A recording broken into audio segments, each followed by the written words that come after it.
Welcome back, Defenders. Jake here. Check it out. The number of soldiers fighting for Russia killed in Ukraine is now over 350,000. There's not really an opportunity to celebrate. More than likely, this number is going to hit 400,000 by next March.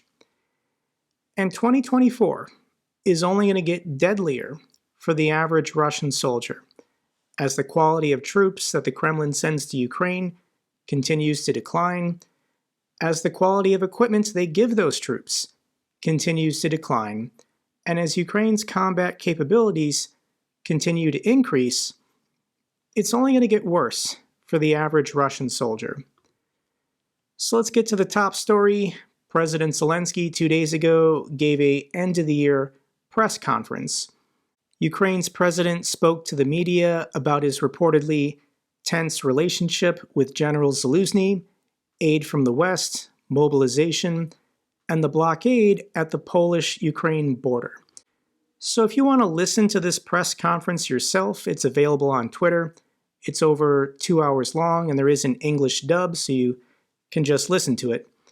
I'll link this down below if you want to listen to President Zelensky yourself. But let me give you the highlights. Zelensky says no one knows when this war in Ukraine will end.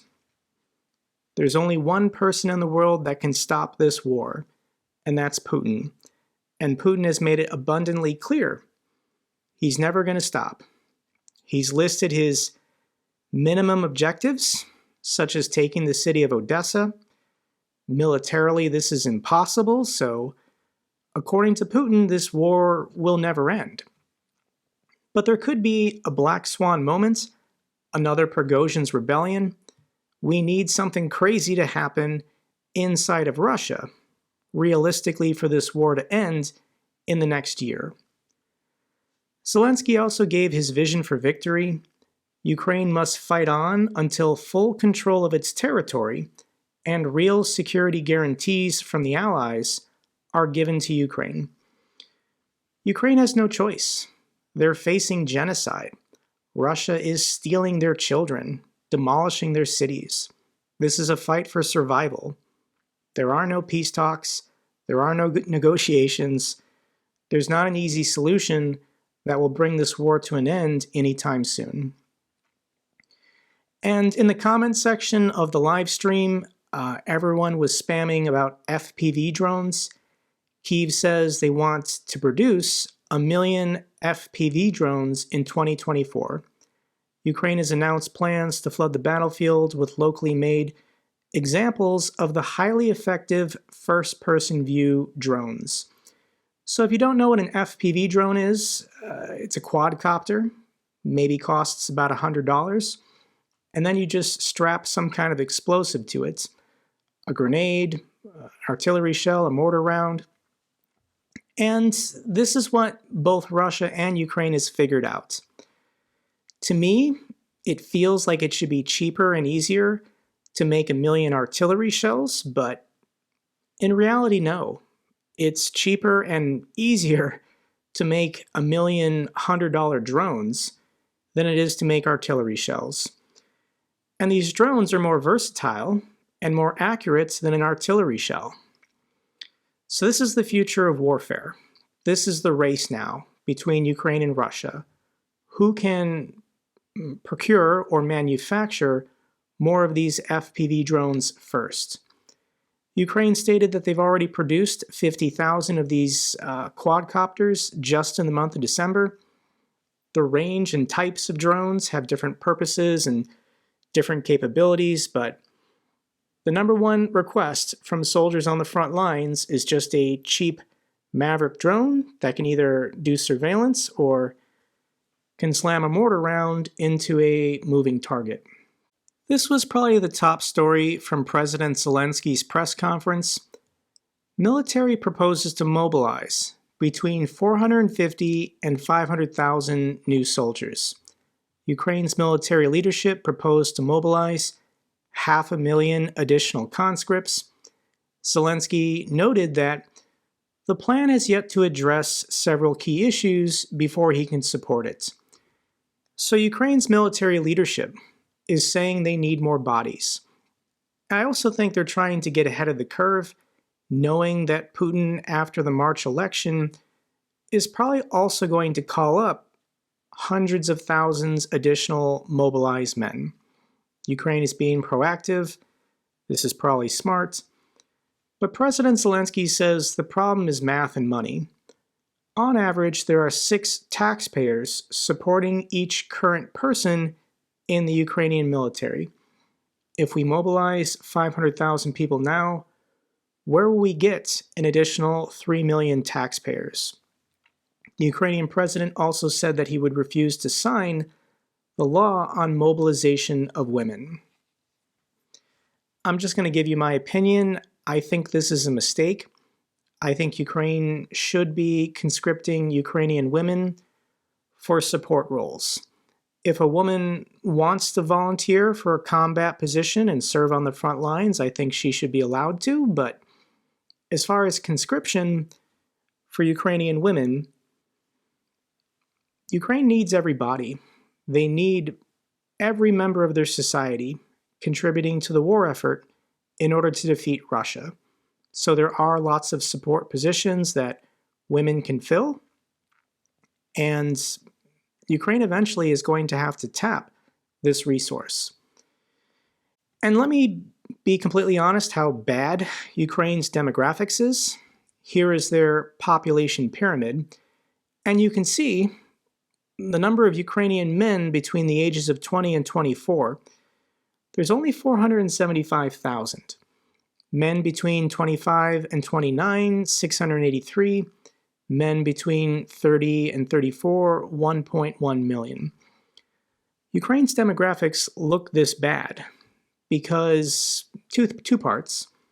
One, this is an echo of World War II. The demographics from how many people were killed during World War II is still affecting this generation 70 years later. Additionally, with the collapse of the Soviet Union, there was a lot of economic uncertainty in the 90s. So all of these children were never born in the 90s because Ukrainian families didn't know what the future of their country meant. So when you look at the blue and how few people there are, you need to start looking at the pink. I'll show you Russia's population pyramid as well. It's also pretty bad, but Russia just has more people. 145 million versus 36. It's a David and Goliath story, but Ukraine is still going to win this war. Other highlights I should mention is that Zelensky stated that new Patriot and NASAM systems would be arriving soon. There's for sure 3. I think a 4th being delivered this month. More have been promised from the manufacturers in other countries around the world, but Ukraine's no longer going to advertise their air defense systems, how many they have, where they could possibly be located. But Ukraine's air defense systems are really good. We are not having a repeat of last winter when Russia successfully was knocking out Ukraine's energy nodes and blacking out cities on a daily basis. President Zelensky also addressed the summer counteroffensive. Clearly, it didn't reach the desired results, getting to Crimea or Melitopol or Berdansk or Mariupol. And the reason why is Ukraine doesn't control the skies. NATO asked Ukraine to do something that no NATO country would ever do, to go on the offensive without air superiority. F-16s will arrive at some point in 2024, and Ukraine's going to try again. Beyond that, it was a lack of ammunition. Ukraine was promised a certain number of artillery shells from the West, and the West failed to deliver. So that, in a nutshell, is why Ukraine didn't successfully have a breakthrough in the Zaporizhia region. But Ukraine did have a major military victory this year. The Russian Navy no longer dominates the Black Sea. Russia can no longer tell Ukraine what they're allowed to export. Ukrainian grain is getting out through a safe corridor, and Russia can do nothing to stop Ukraine. Beyond that, Russia has achieved almost no significant results on the battlefield for the entire year of 2023. Russia's military moves about 2 kilometers closer to Avdiivka after continuous assaults for 2 months and losing over 20,000 soldiers. So I know when you look at the military map and you zoom in, and Russia gobbles up a single farm field, it feels like something big is happening, when in reality it's not. Let's remember, Russia is supposed to be the second most powerful military in the world. Putin spent over a decade saving up money, rebuilding his military, and preparing for this invasion of Ukraine. Ukraine was caught off guard. They weren't prepared. So here is what the current front lines look like, and I'm going to show you what they looked like 12 months ago. Let's go back to December of last year, and I want you to see Russia's military accomplishments from the last 12 months. Did you notice the map change? We'll go ahead and jump back to present day.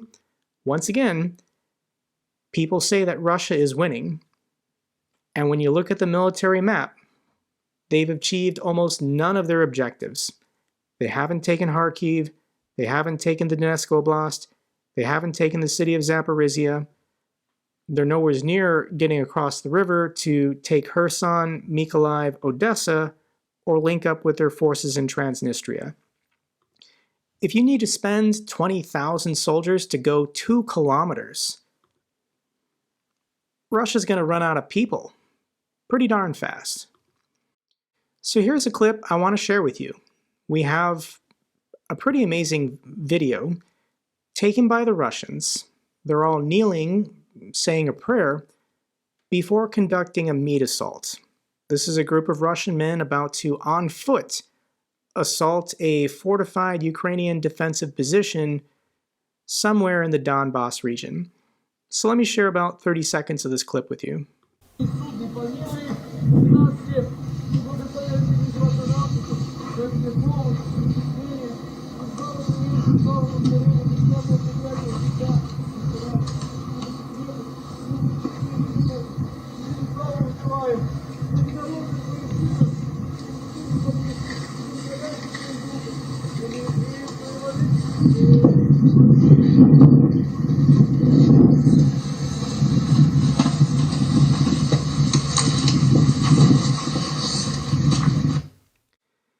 The Russians have been doing this every single day, getting the next group of a couple hundred men to the launch point, have them take a knee, say a prayer, and then send them off to die, in the exact same manner that the group the day before died. These Russian soldiers are being sent to attack Avdiivka with no armored vehicles, no serious protection. Their artillery is pretty much useless at this point. Within an hour, 90% of these men will be dead. Just like the day before, and the day before that. Russia keeps doing these meat wave attacks. And this reminds me of the movie Enemy at the Gates. Came out in 2001. If you've not seen this movie, I highly recommend it. But in World War II, at the Battle of Stalingrad, this was defensive. They were sending soldiers to their death to defend the motherland. Whereas with these suicidal meat attacks, this is offensive. They're trying to steal someone else's territory. This is who the Russians really are, and how their people can tolerate it, I just don't understand. So let me share some analysis from Ambassador Michael McFall. For nearly 2 years, Ukraine's armed forces have stopped the vastly larger and much better armed Russian army from seizing their country. In 2023, Russia's army made almost no gains. To achieve so little, Russia has sacrificed 315,000 casualties. This is called success? Really? And here is friend of the channel, General Ben Hodges, responding. This is actually a brilliant point by Ambassador McFall. The Russian narrative about Ukraine losing and Russian endless resources is false, but accepted by too many hand-wringers in the West.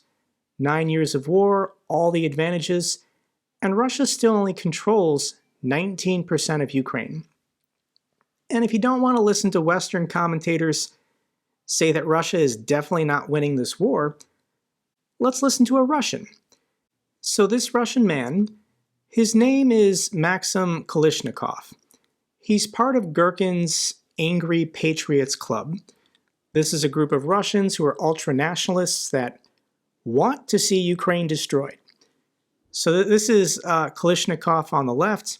He's being interviewed by somebody on the right. He's going to give his assessment of the Russian military's performance in 2023. So the interviewer is going to ask the questions first. What is the war about? In general, for what? What goal is being pursued? Tell us already. To ultimately take tormented Avdiivka? If you are not laying claim to more, then tell us. So this is Kalishnikov talking now. We can attack. We don't have a reserve army. There was no mobilization in all services. The enemy still retains anti-Russian statehood. All decision-making centers are still intact, despite 2,500 cruise missiles and ballistic missiles being fired. The trains are still running, the bridges are still standing, fuel warehouses are still there. Their only oil refinery is still operating. All the broadcasting stations in Ukraine are still working as well. So where is the victory? What is the victory? In reality, it's a strategic loss if you look at it closely.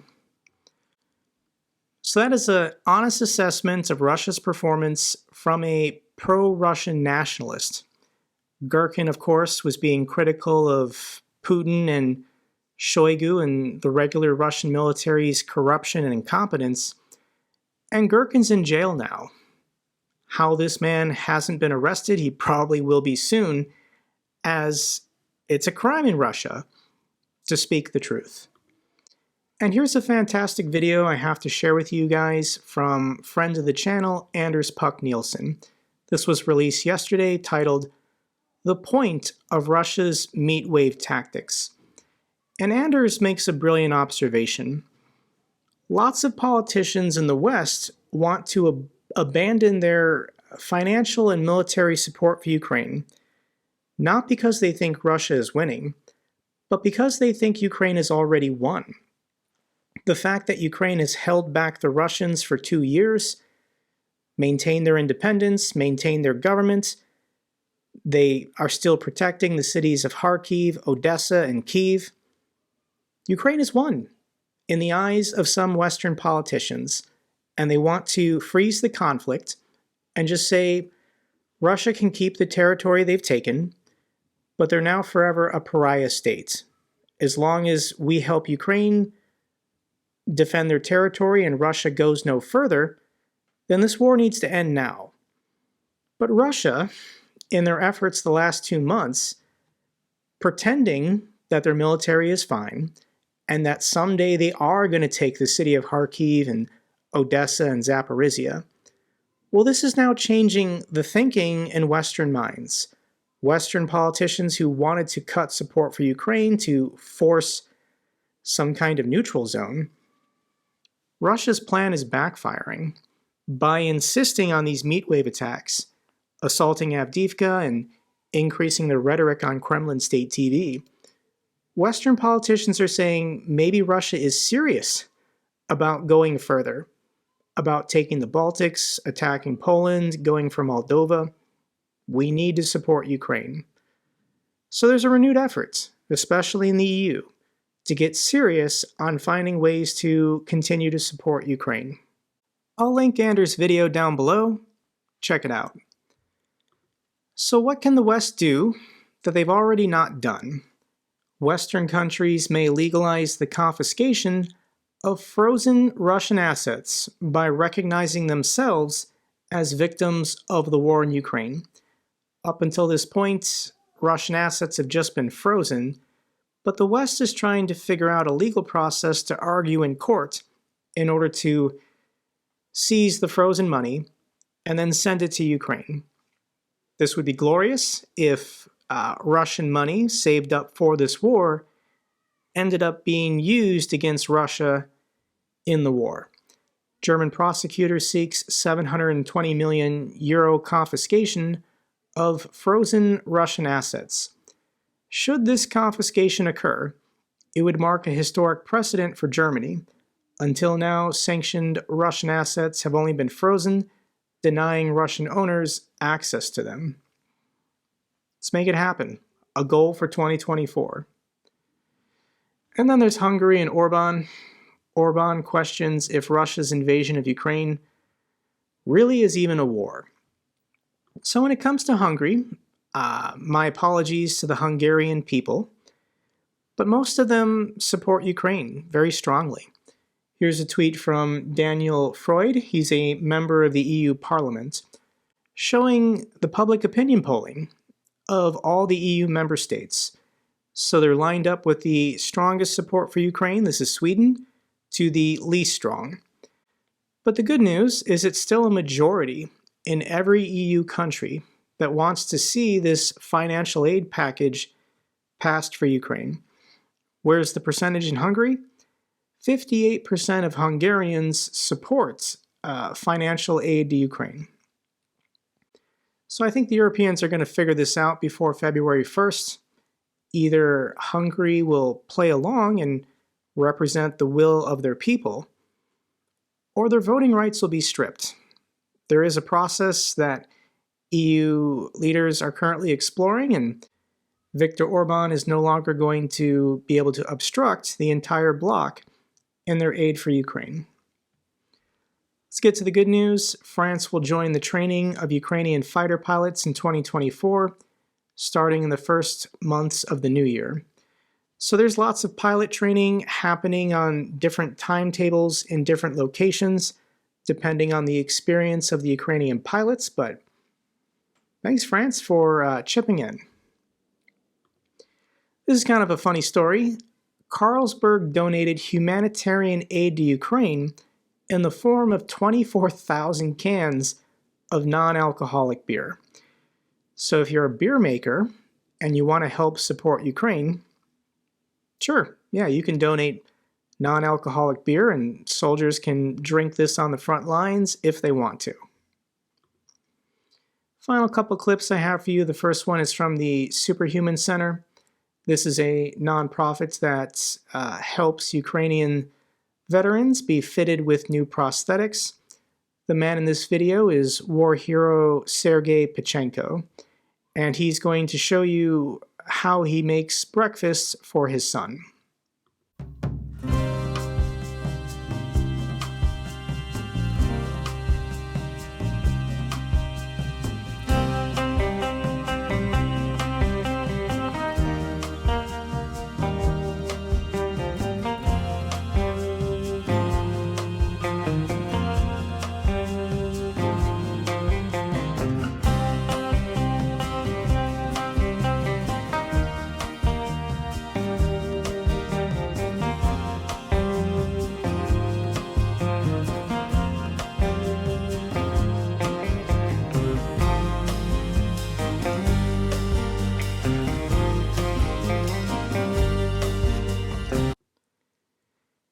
Looking good. Final clip I have for you is actually from the Ukrainian ambassador to Brazil.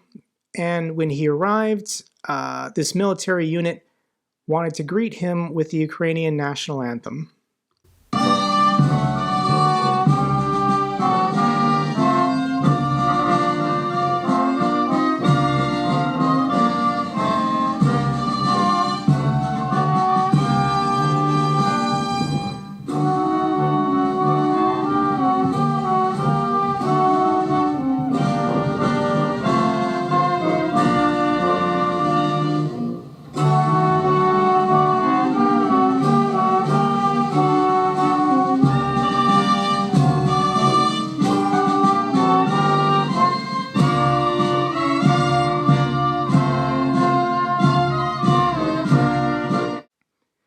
That's all for this update video.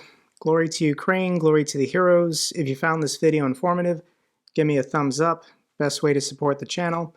Comments and questions, let me know down below. I love hearing from you guys. Till the next video, keep defending the truth, keep defending democracy.